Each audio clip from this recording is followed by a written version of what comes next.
So this is going to be an instructional video on how to do prompts A1 and A2 in your Chapter 9 Post Lab write-up. So at the very minimum, either whether you have your own data or your TF data, and here I'm kind of showing you the TF data in this Excel sheet, you need to, for all 7 reactions, have the corresponding time points in which you performed a certain action, whether you spiked in the DTNB or you did a particular type of reading, and those corresponding absorbance values. So in the TF data, I've pretty much given all of the raw information in terms of the start time and the corresponding absorbance values. And what I meant by the start time is, remember, for this first part of Chapter 9, Week A lab exercises, we asked everyone to just take a timer and set it to 0, and then just start reading upwards. So if you remember, for the first reaction, you set it up, you spiked in the DTNB at the first, when the timer hit 1 minute, and then 30 seconds later, you took the first reading. You then moved on to the second reaction, and when the timer hit 2 minutes, you spiked in DTNB, waited 30 seconds, and then jotted down the absorbance value for that one. At the 3-minute timer time point, you moved on to reaction 3, spiked in the DTNB, and then 30 seconds later, read the absorbance value for that, so on and so forth. And then you came back and at about 11 minutes took the absorbance value for reaction 1, 12 minutes took the absorbance value of reaction 2, so on and so forth. You just kind of kept on doing this for about a total of 60 minutes for every single reaction. But that's not going to be the case here because I haven't given you the actual corrected value. I'll show you how to do that in a few minutes. For this first part, I'm just going to show you for prompt A1 how to create this data table. So what we don't want students doing is just essentially taking this entire data table, if you've already have it in an Excel file, and then hitting copy, and then going on to your post-lab write-up, and then just pasting the whole thing there. You can do that if you want to, but it's pretty much a pain in the butt to have to fit such a huge amount of data into this from Excel into your Word documents, because as you can see here, the entire data table doesn't really fit in here. I'm going to have to do a lot of formatting to kind of fit everything in here. It's very difficult to maneuver this from Excel through Microsoft Word. Things aren't going to fit. You're going to have to do a lot of formatting. So what I'm going to show you here is how to do this step by step. The first thing that I want to say is, let's go back to the TF data here for an example. I recommend that you pretty much preserve this type of format in which you're going to have all 7 reactions going down as columns. And within every single reaction column, I want you to preserve the reaction number and then also the contents of that reaction. You need to have a very informative table for your grading TF so that they know and remember exactly how you set up every single reactions, even though we all did the experiments with you. After these 2 pieces of information, then every single, I'm going to say, reaction column is going to be split into 2 separate columns. One is going to have the information for the time points, the raw time points, and then also the raw absorbance values as well. And that's going to be true for the remaining 6 reactions as well. So in essence, at the very minimum, we're going to have 7 reactions left to right in columns, and within every single column, we're also going to have 2 separate individual columns as well. So for a total from left to right, we're going to have 14 columns. And then from top to bottom, we're going to have these 2 labeling rows. This row here that's going to have our time and absorbance indicators, as well as I think I counted 8 data entry rows here. So 2 plus 1 plus 8 is going to give us 11 total separate rows. So I'm going to go to my Word document, where that's going to have my post lab write up in there, and I'm going to go to insert a table. So I'm going to find the table icon, select it, and instead of actually, drawing out a table, I'll just go ahead and click on the Insert Table command button here. In this prompt, it's going to ask me how many columns do I want, and I'm going to put in 14, and how many rows I want for this, and select 11 for that. The fixed column width, I'll leave that to auto. I actually want the whole table to fit inside my page dimension, so I'll just leave that alone and click on OK. So here, this is going to be a little bit counterintuitive, but instead of having to go through every single row and where I want to merge the tables, or merge the cells, and go to layout and select merge cells, and do this and so on and so forth. What you can just easily do is I'm just going to undo that last merge there here. You can select the first, I believe it was the first 2 rows and all of the columns. And under the merge section of the layout table tools ribbon bar, I'm going to click on split cells.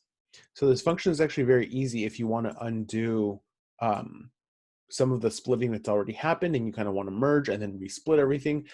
What you want to do here is input the final configuration that you want. So the number of rows that I want the number of columns that I want for these 2 rows will not be 14. I actually want it to be 7. And I still want to preserve the 2 rows there. So I'll just keep that as 2. And this check mark is very important. I want to make sure that this check mark has been checked, or this box has been checked, because what it's going to do is it's going to turn everything into one big cell and then split it according to what you have here. So when I do that and I hit OK, now I'm able to put here, reaction 1, and in the bottom put my components. And I think for reaction 1, this was like N-acetyl cysteine plus DTNB, so on and so forth. So what you can see here is even though the table fits, the text might not fit here. What I recommend is that essentially you just take everything, highlight it, go back to the home ribbon, and then just set the font to about 9. That's probably the smallest font that we would accept any of the post-lab write-ups. It's small enough for you to format and fit everything in there, but definitely we don't want you to go anything less than that. And after this, if we go back to the TF data, the next 2 pieces of information that we need to put in here are the time and the absorbance values. So what I'm going to do is essentially just take all of this entire data that's right here and then just copy it. And then highlight the corresponding cells as well. The number of columns and rows have to match completely. And all I'm going to do is now right click and say that I want to paste, but the special kind of paste where I only keep the text. I guess the font didn't get carried over here, so I'm just going to re-highlight everything and then just tell it to move it to font 9. This is great. Nothing's getting pushed out here. I can just basically continue to do this entire type of procedure to create my table. Everything's going to fit within the borders of the page. And this is reaction 2. I believe this was just the DTNB alone. I'll just go ahead and repeat this action one more time. I highlight everything that I want to copy. I'm going to go ahead and copy that. And then in the Word document, I'll go ahead and highlight the destination cells. And then under keep text only, actually, what is another one? Overwrite cells? Nah, yeah, we'll just go ahead and just keep the text only. I thought there was one where it says, use the destination theme or something like that, so that we wouldn't have to continuously change the font, but that's actually not a big deal. You can go ahead and just paste everything in there and then just change the font later. For the most part, this table starts to look a little, what's the word that I want to use? It looks a little boring, it looks a little redundant, so don't be afraid to kind of like format things here such that, you know, you bring attention to certain things. Having all of these rows so squished up together is also a little bad for the eyes. And so what I recommend is you take an entire reaction column and go ahead and under the design feature, choose a border style that is a little thicker than the one that we're currently using right now. So something that's probably like 2 1/4 point font or something like that, something that has a thick border style. Yeah, this middle one's fine. And then under borders, just select outside border. And so what this is going to do is give, you know, it'll be a lot better for the grading TFs to see exactly where every single reaction starts and stops and the data within there. And you're just going to end up with a really nice table that's going to be very presentable for your post lab write-up. So those are the ideas that I have for you for the first part in prompt A1 so that you can get a nice table done and presentable in your post lab write-up section. But for prompt A2, unfortunately, we can't just use the raw data that we collected in the experiment to create a graph. And so what I'm just going to do here now is take this TF data and copy it. And couldn't free up any space on the clipboard. Well, that's weird. See if I can just fix this really quickly. Okay, just doing it a second time works. And I'm just going to paste it here so that I can show you how to do this graph. So the issue with having to make a graph with this raw data is that, you know, the type of graph that we want to do is a XY scatter plot with connected curved lines. If we select the data for this graph and go to select data, here I'm just going to kind of rush this whole procedure just to show you what I'm talking about. Series name, that's the N-acetyl plus DTNB. The X values, I'm going to go ahead and select the time as is, those raw times there. As we continue to do this and then just plot the raw data of our DTNB assays, you're going to notice that because this was all done under one single timer, where we went from 0 minutes to as far up as it read, I think it was like 67 or 68 minutes or whatever. As we plot this, you're going to start noticing that the start times of all these reactions, where they start on the graph, is going to begin to travel further and further along the x-axis to the right. And so that's going to be an issue because for one, that's not how we plot corresponding time courses. We want everything to start at the same value or at the same time, and we want everything to, you know, be lined up, all our data points be lined up so that we can make any types of observations or conclusions on the data. So this is going to be the last one, just for reaction 5. As you can see here, as I keep on plotting my data, you get these staggered graphs and these staggered curves, which is literally what we did for our experiments. We did stagger all of the reactions, but that's not the way that we want to plot things.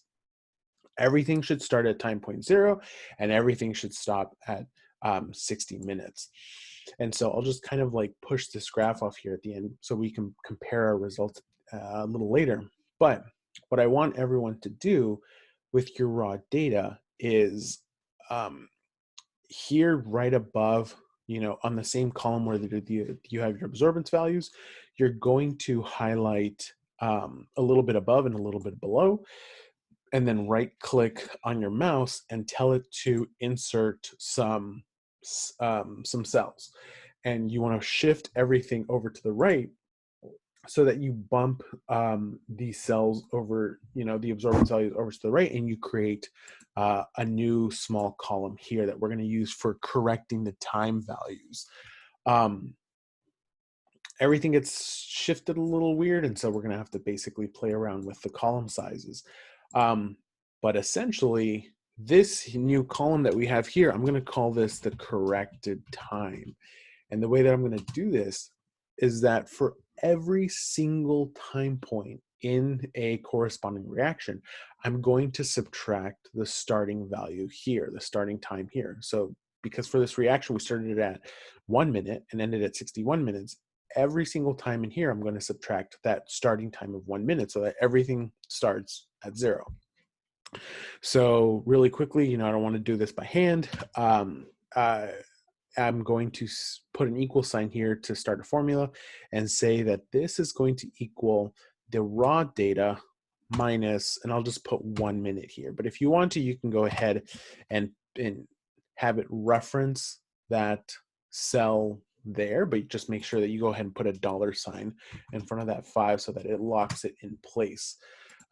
Such that if you go ahead and pull this cell down for all the other corresponding time values, that 1 minute gets subtracted from everything, and you have a starting time of 0 and an ending time of 60 minutes.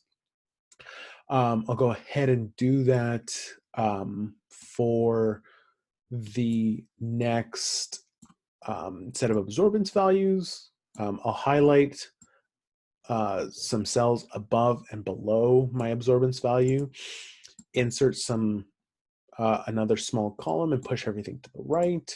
I'll expand this a little bit. And then just repeat that same procedure over again. What's nice is because I used a formula here, I can actually just go ahead and copy this entire small column here and then just paste it where everything lies in here, and then I'll get the corrected time again, because now all of the references have been shifted over and I don't have to do too much work there. Pretty much you can kind of see where this is going, where because of the TF data and how it's split, I'm always going to have 0, 5, 10, 0.5, 10, 20, 30, 40, 50, and 60 minutes there for the corrected time. Some of you might not have this because your raw values that you collected might have been a little bit different. You might have, been running a little bit behind or a little bit forward. So just stick with your raw values, correct them as you're supposed to, or otherwise, use TF data if you can't find your values for the Chapter 9A Part 1 experiments. So I'll just go ahead and do this 2 more times for the rest of this data. Actually, I could just probably do it for all of them. Insert to the right, insert this to the right,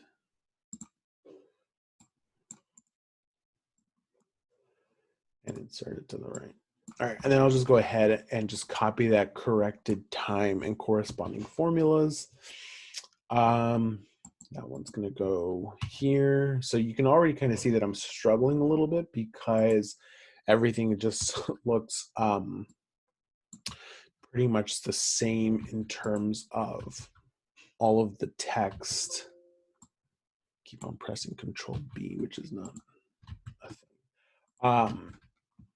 And I'm already confusing myself as to where everything goes. I've already messed up how things have started to shift here, so just be careful when you're doing that. I'll have to go ahead and fix that in a second. And to get everything to kind of like appear in one Excel sheet, I kind of have to do a little bit of, shifting the cells around and moving the window or the column lengths and such. Otherwise, you're just going to have too much data from left to right. And then can't really see. Yeah, I messed up this part here. These labels got all messed up. It's over here. Okay. So that's fine. So now once I have corrected time points, basically all I'm going to do is now just graph the the absorbance values versus the corrected time points and not the raw time points. So when I go ahead and make another XY scattered curve plot here and tell Excel what data I want to use by selecting it, this will be reaction 1, the corresponding corrected X values, and then the corresponding Y values. I'm going to go ahead and add another few more reactions here, doing the second X values and Y values, the third reaction, the X values, corrected time points, and the Y values, the absorbance. Just going to do one more just to show you guys what I'm talking about. Corresponding absorbance values, which are a little hidden there. Now we can see that for this new graph that we do, that we create for the corrected time points, everything starts at 0 and everything ends at 60 minutes, and all the time points are now stacked up on each other. You don't have this weird starting mess near the 0 time points, and then everything kind of like tapers off at different minutes here with the raw data values. This is the type of graph that you should be presenting for the A2 prompt, where it asks you to, graph your 7 DTNB reactions with the corrected time points so that you have a traditional type of 60-minute time course graph presentation.